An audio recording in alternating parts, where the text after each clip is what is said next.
Mesdames, Messieurs, bonsoir. Bienvenue au 20h bilingue sur Equinox Télévision. Immaculate Forway, good evening. Good evening to you, Julian Babisai, and to you, ladies and gentlemen. Thanks for joining us on this edition of the 8 p.m. bilingual newscast on Equinox Television. After several months of unrest, voters in Guinea-Conakry today cast their votes or their ballots to elect the country's next president. Meantime, after spending several hours in captivity, the managing director of Icraphone, Patrice Bote, is now free. The director was kidnapped by 3 armed bandits who disguised as mechanics. Kidnapping dans la ville de Kribi, le directeur général de Icraphone, enlevé ce jour par des individus encore non identifiés. Patrice Porte a été libéré grâce à l'intervention des éléments du bataillon d'intervention rapide. À l'étranger présidentiel en Guinée et Conakry, les bureaux de vote ont fermé leurs portes à 18 h. Les premières opérations de dépouillement viennent de démarrer. Selon les derniers chiffres de la CENI, plus de 4 millions de Guinéens étaient ce jour aux urnes pour remplir leur devoir civique. Voilà pour le sommaire.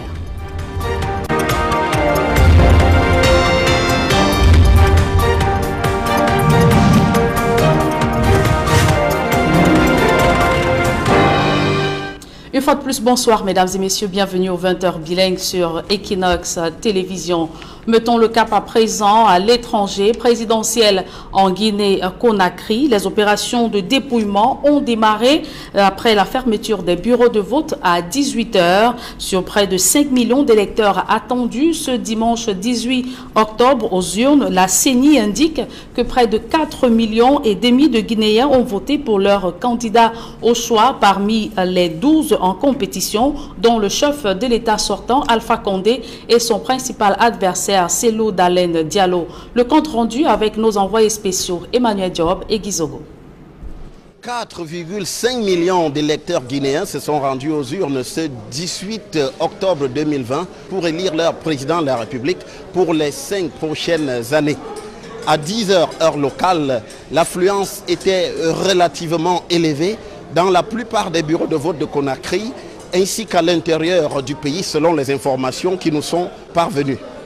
Le président de la République sortant, candidat à un 3e mandat, le professeur Alpha Condé, a voté ici, dans cette école primaire de Boulbinet, au quartier Kaloum, à Conakry, tandis que son principal adversaire, Cellou Dalein Diallo, lui, votait à Dixine, son fief.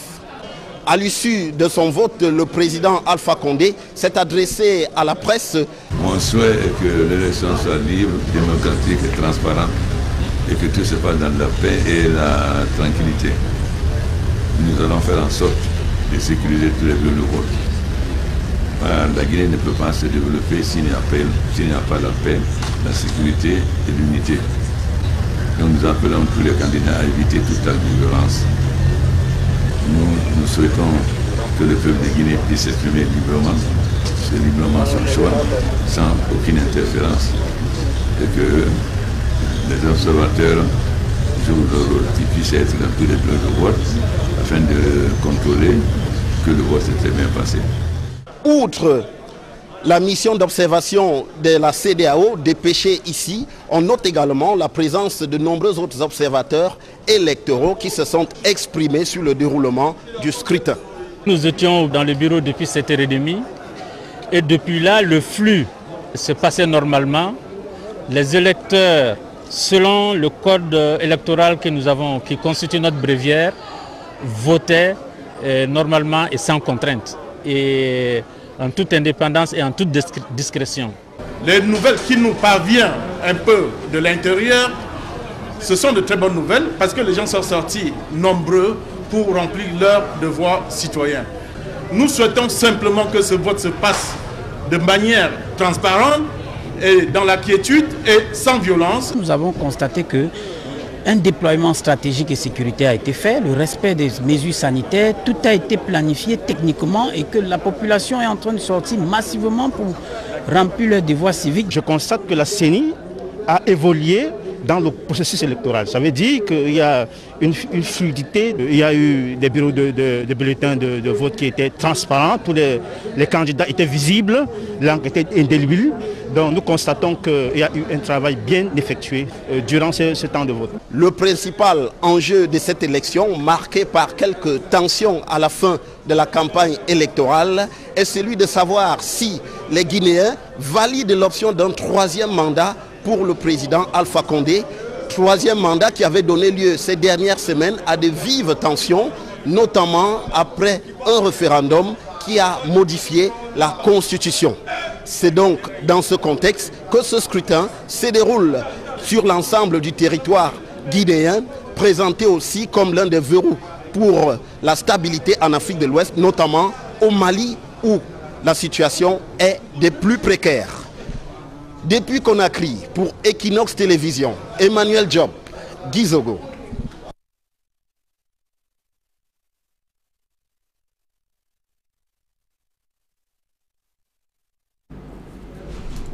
Et vous venez de suivre le reportage de nos envoyés spéciaux Emmanuel Diop et Guy Zogo depuis la Guinée-Conakry. Ils suivent de près cette élection présidentielle en Guinée-Conakry. Et sur le plan national, le directeur général de ICRAFON, désormais libre, je vous le disais en titre, après avoir passé plusieurs heures entre les mains de ses ravisseurs, il a été libéré cet après-midi grâce à l'intervention des éléments du bataillon d'intervention rapide. D'autres précisions dans ce reportage de Joseph Abena.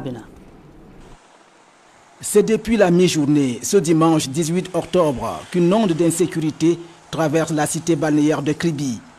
D'abord frappé du sceau de confidentialité, ensuite c'est à partir des réseaux sociaux que les citoyens apprennent le kidnapping du directeur général de la CFAO, Patrice Laporte, de nationalité française. Pendant ce temps, l'agence France Presse annonce la même information indiquant que les ravisseurs se réclamaient de l'Ambazonie. Dans son séjour cribien, le directeur général a voulu s'offrir une partie de golf ici au Golf Club de Kribi. C'est dans son chemin retour qu'il tombe dans un guet-apens des bandits entre le golf et l'axe Kribi et Déa.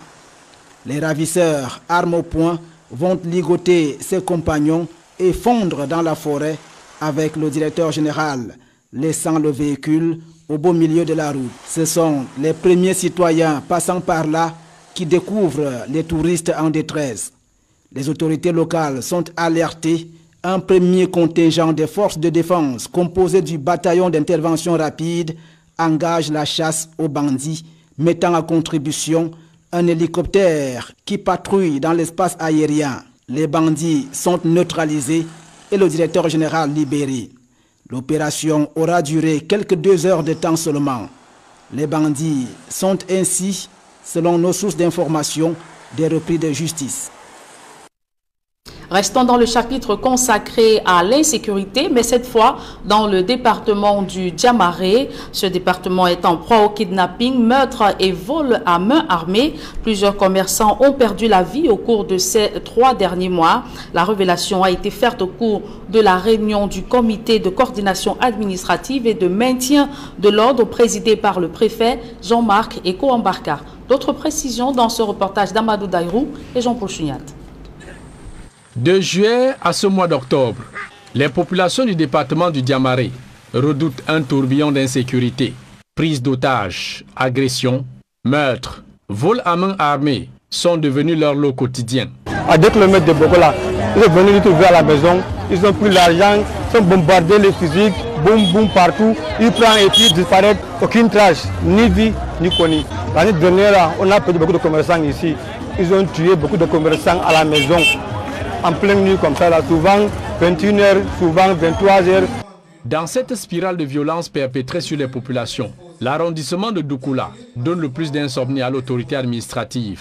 En termes d'insécurité dans le département du Diamaré, Doukoula s'est illustré dans les 3 derniers mois avec les enlèvements des commerçants, des populations avec demande de rançon. Le Diamaré, situé au cœur de 6 départements, le Mayo Tsanaga, le Mayo Sava, le Logoneshari, le Mayo Danaï et le Mayo Kani pour l'extrême nord et le Mayo Louti dans la région du nord. Les malfaiteurs de ce département viendraient des localités voisines en proie aux attaques de Boko Haram. Les bandits viennent ailleurs pour venir nous embêter ici dans les marchés. Ils viennent aussi arracher notre bétail. Il faut noter que les gens qui viennent à Doukoula ne viennent pas du département du Diamaré, mais ils viennent plutôt d'ailleurs et enlèvent donc des paisibles citoyens et demandent à leur famille d'aller payer les rançons. Donc je suis plus préoccupé par la situation de l'arrondissement de Doukoula en termes de sécurité que l'arrondissement de Bogo. À la réunion du comité de coordination et de maintien de l'ordre tenue cette semaine à Bogo, le préfet du Diamaré promet de renforcer le dispositif sécuritaire tout en mettant en garde les complices de ces malfrats venus d'ailleurs perturber l'ordre public et la sérénité dans son unité de commandement. Évoquons à présent le cri de détresse des populations de Mbouang Bakoko dans le 3e arrondissement de la ville de Douala. Elles interpellent le maire à prendre ses responsabilités en main pour mettre un terme au calvaire qu'elles subissent à cause du mauvais état de la route qui mène à la léproserie du coin. Cette route qui manque d'entretien est jonchée de nids de poules, crevasses et bourbiers géants. On voit tout cela dans ce reportage de Eko Kalobé, Sylvestre Zangao. Épreuve de nerfs pour ce conducteur de moto-taxi. Au quotidien, il doit affronter ces gigantesques flaques d'eau qui jonchent la route en mauvais état. Nous sommes en Mbouang Bakoko, sur la route de la léproserie, dans l'arrondissement de Douala 3e. Une forte population réside pourtant ici, mais semble avoir été oubliée. Les habitants de ce coin de la ville de Douala, qui doivent se rendre à Yassa ou ailleurs, n'ont pas d'autre choix que d'affronter ces bourbiers.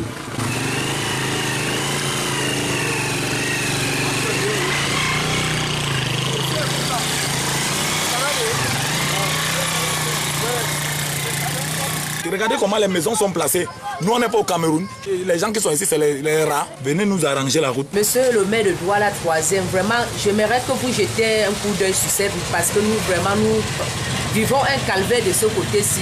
Si les populations interpellent le maire de l'arrondissement de Douala 3e, c'est parce que cette route n'a pas été entretenue depuis des lustres. Livreur de pain jusqu'à l'autre rive de la Dibamba, Roger subit aussi ce calvaire au quotidien.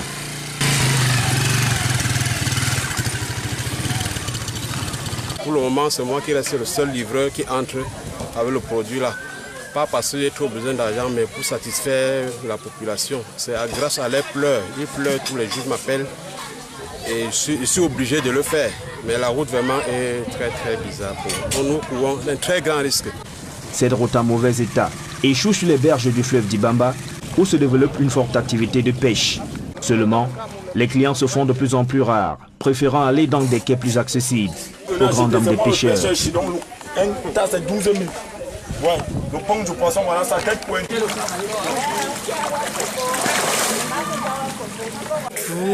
Trop de difficultés. Je jure que ce n'est plus bon. Vous-même, vous voyez la route. En saison pluvieuse, c'est vraiment, je ne sais même pas quel mot utiliser. En saison pluvieuse, on n'a aucune activité ici. Jusqu'à présent, nos routes même, c'est nous-mêmes. C'est nous-mêmes. On est obligé de prendre les pelles à arranger alors qu'on a le gouvernement qui est là pour nous. Pardon, Douala 3e, s'ils peuvent nous aider à arranger cette route pour que nous aussi on puisse avoir de quoi manger parce qu'on souffre très mal. Les populations de cette partie du quartier Mbouang Bakoko à Douala 3e espèrent que leur cri de détresse sera entendu par les autorités compétentes. La compagnie nationale Camerco à nouveau dans les airs. Le premier vol a desservi 3 villes partant de Douala pour Yaoundé et Ngaoundéré dans le septentrion. L'étoile du Cameroun se remet donc à briller après 8 mois de suspension de ses activités. Intéressons-nous à présent à la protection de la biodiversité. La menace de disparition des grands singes dans le parc national de Ndengdeng et la réserve de Dia à l'est Cameroun est grande. Le gouvernement et la société civile entendent créer un corridor de conservation de la biosphère entre les deux parcs afin de protéger leur paysage. Benjamin Sam. Les grands singes du parc national d'Ndengdeng et de la réserve de biosphère d'Udia dans la région de l'Est sont menacés de disparition du fait de la consanguinité.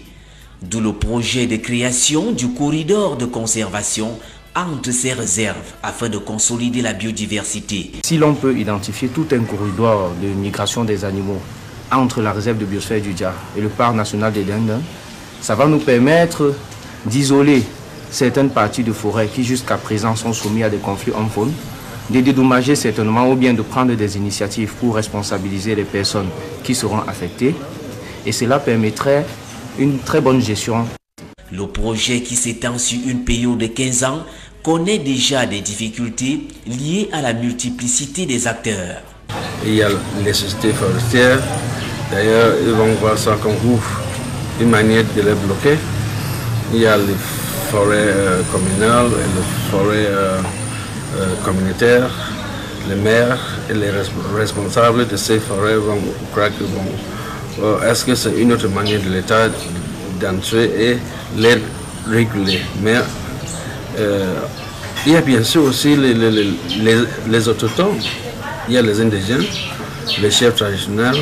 Réunis à Berthois sous l'égide de la société civile, les principales parties prenantes se sont accordées sur la mise sur pied d'un comité de pilotage en charge de la création du corridor de conservation des grands mammifères. La coordination du projet, l'ensemble délégué régional de forêt de la faune, puisse adresser un document au ministre pour l'éclairer sur les détails de cette affaire et soumettre à sa haute sanction le projet de comité de pilotage qui a été élaboré. Il n'est pas question de venir tout recommencer à zéro, mais de capitaliser ce que l'État a déjà mis en place jusque-là. Rappelons que ce projet, coordonné par le ministère des Forêts et de la Faune, fournira un soutien aux moyens de subsistance à plus de 50 000 personnes autour du corridor Ndengdeng-Dia. Et c'est avec ce reportage de Benjamin et Sam que nous mettons un terme à la première partie de ce journal. La seconde est en langue de Shakespeare. Avec vous, Immaculate Forgwe.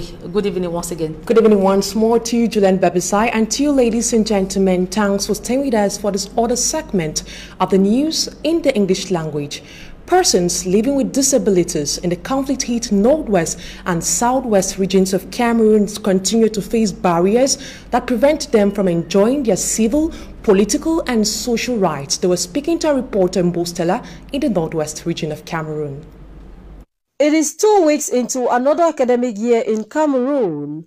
Generally, distribution of didactic materials is the general trend. Institutions and individuals are targeting school-going children but are leaving out persons with disabilities. Our elites seem not to understand that persons with disabilities are a veritable part of the society. They make up about 15% of our nation's population, and they range from youths to women to the elderly. They have been neglected to a great extent. Hardly do I see a ream of papers even given to one person with visual impairment, or a slate, or any didactic material for assorted for persons with assorted disabilities. That is to tell you that inclusion is still somewhat far-fetched in Cameroon. On the streets of Bamenda and in bookshops, school equipment adapted for persons with visual impairments are lacking. Even when they are available, the prices are out of reach for they who have been battered by happenings linked to the socio-political and security crisis. Braille stylus, like what I have here, is 2,500 francs. And that tells you that the life of persons with disabilities is quite an expensive one. It's not easy to even see them. Talking about this braille stylus, you can't easily afford it. To know where to even buy is difficult. This week in Bamenda, Tembom Elvis, a blogger, thinks about they who cannot use normal exercise books during his distribution of didactic materials to internally displaced pupils and students. For those with disabilities have special ability. I've worked with some of them before. They are proven to me that they are more than capable of doing the tasks assigned to people we think are much more normal. And so on this solemn day that we thought we should ask children to go back to school, they are one of the people we also thought we should empower, so that at least as they are growing, we will not consider that disability as a factor. Disability is part of a human condition. In the Northwest region, the number of persons with disabilities are increasing due to the armed conflict. Whether the disability is natural or later acquired in life, persons with disability look forward to a day in Cameroon when they will be looked upon as persons with special abilities. For even as inclusion is preached, public buildings are erected without considering those with mobility impairments.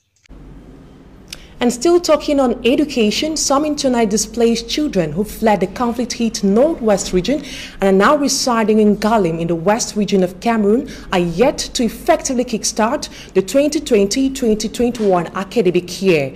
The absence of classrooms meant to accommodate the pupils has been advanced as the major reason for the late kickstart of schools. Details in this report.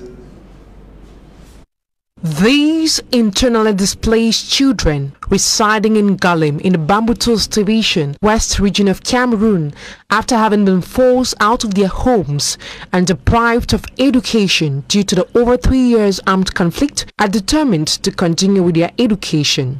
While children across the national territory effectively kickstarted school on the 5th of October 2020, these children living in Bazaar are rather assisting in the construction of their classrooms. The internally displaced parents, their children and the lone school administrator are putting their hands on deck in order to ensure that the teaching and learning process is effective.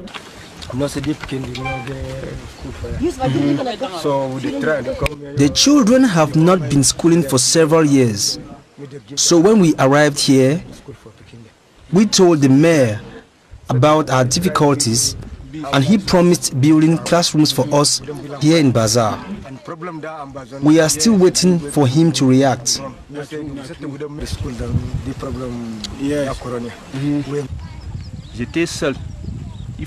Classes have not yet begun. We are trying to clean the area in order to ease the learning and teaching process. I have taken pictures of the site and sent to my hierarchy.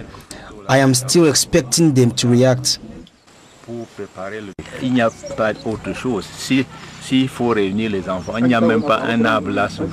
Added to infrastructural challenges, the population of Bazaar lack potable water, electricity and health centers. The Vice-Chancellor of the University of Buea, Professor Horace Ngomomanga, has called on lecturers of the Faculty of Education to organize more workshops that can help lecturers of other faculties get acquainted with e-learning. According to him, the program is meant to ease the teaching and learning process. Derek Chatto files in details from the Southwest region of Cameroon. I would like you to write in the chat space. Lecturers of Distance Education Program of the University of Buea in a virtual workshop. Professor Ephraim Fangla is training us right away. This time around we are looking at quality assurance.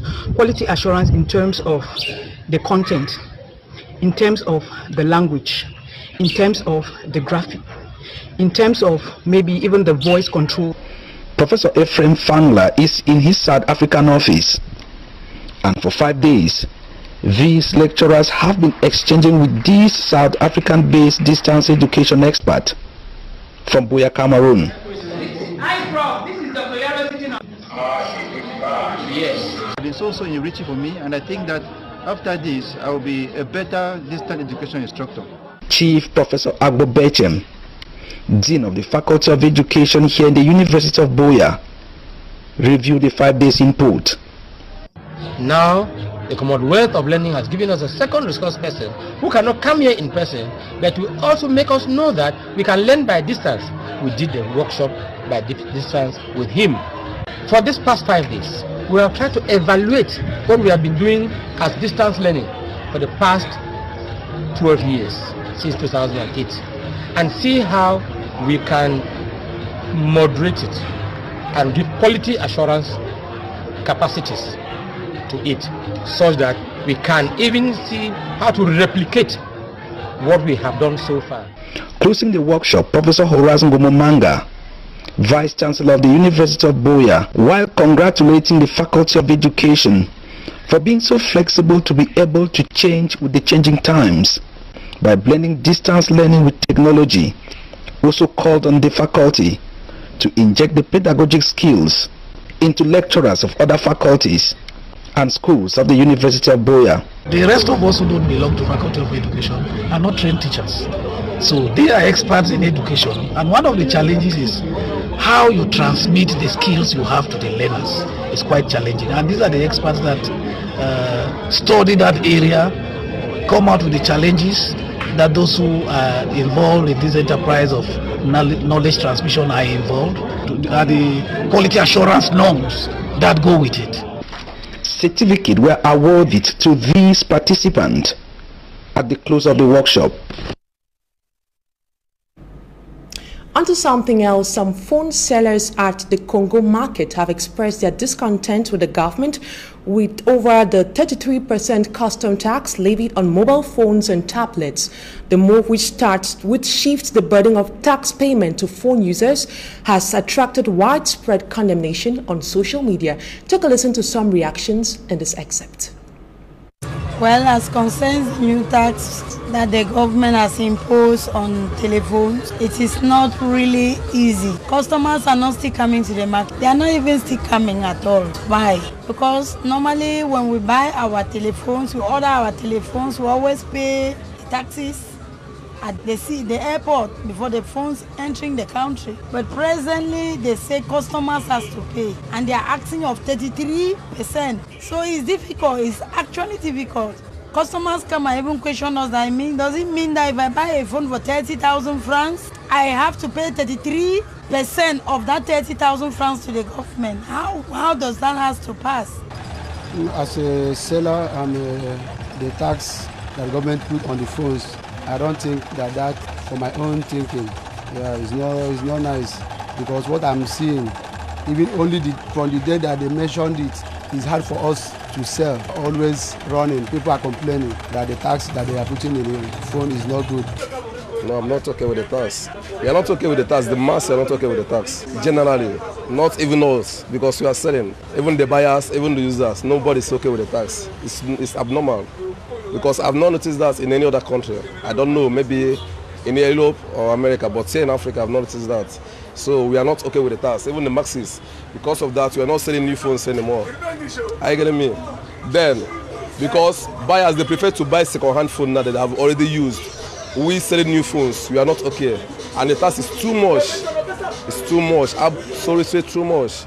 So we are not condemning the tax, but if they can reduce the rate of the tax, it can be convenient for us and convenient for the users. And that's it for this edition of the 8 p.m. Bilingual Newscast on Equinox Television. Up next is the programme La Vérité en Face. Julien Babissai, have a blessed evening. Merci Immaculée Forgo, et je vous souhaite également une excellente soirée. Mesdames et messieurs, merci d'avoir suivi cette édition bilingue du journal. Ne manquez surtout pas votre programme La Vérité en Face avec comme invité ce soir Maître Yondo Black, ex-bâtonnier de l'Ordre des avocats du Cameroun et par ailleurs l'un des contestataires de premier plan dans les années 90 à l'avènement du multipartisme au Cameroun. Bonne suite des programmes sur la meilleure des télévisions.